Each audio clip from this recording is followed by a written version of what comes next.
నువ్వు త్రాగినా తిరిగినా ఏది చేసినా నువ్వు మంచివాడివే. నువ్వు మంచివాడు కాబట్టే నా దేవుడు సూర్యుని చూడడానికి నీకు అవకాశం ఇచ్చాడు.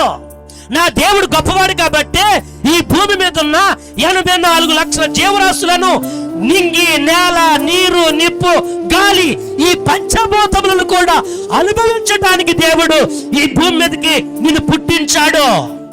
నీకే రుచి కావాలో రుచిని నువ్వు ఆస్వాదించడానికి దేవుడు నీకు బలమైనటువంటి రుచికరమైనటువంటి ఆహార ధాన్యాదులను నీకు ఉచితంగా ఇచ్చాడు. డబ్బుతో కొనుక్కోవచ్చు. నువ్వు తయారు చేయగలవా దాన్ని? కోడి పెట్టను తయారు చేద్దావు. నువ్వు కోడి పెట్టను తయారు చేయగలవా? దేవుడు నీకు ఇచ్చాడు. మనం అనుభవిస్తున్న కొనుక్కొని ఇవన్నీ ఎంత రుచుకున్నాయో నువ్వు మంచివాడు కాబట్టి దేవుడు మనలను భూమి మీద నిలబెట్టాడు. చాలా మంది ఈ ఎదవలోకం, ఎదవ ప్రజలు, ఎదవ బాధ అని చెప్పేసి ఏదో తాగేసో హ్యాంగ్ వేసుకును ఎలగలాగా వారి జీవితాన్ని ముగించేసుకున్నాడు. ఇంకా ఆ జీవితం అక్కడ తాగిపోయింది అనుకుంటున్నాడు. లేదు లేదు, అన్ని ఆవిడ పట్టుకోమన్నాడు నిన్ను. కరెంట్ ఉంది, మైక్ పలికిస్తుంది. కరెంట్ ఉంది, లైట్ వెలిగించింది. కరెంట్ ఉంది, ల్యాప్టాప్ పని చేస్తుంది. కరెంట్ ఉంది, కీబోర్డ్ పని చేస్తుంది.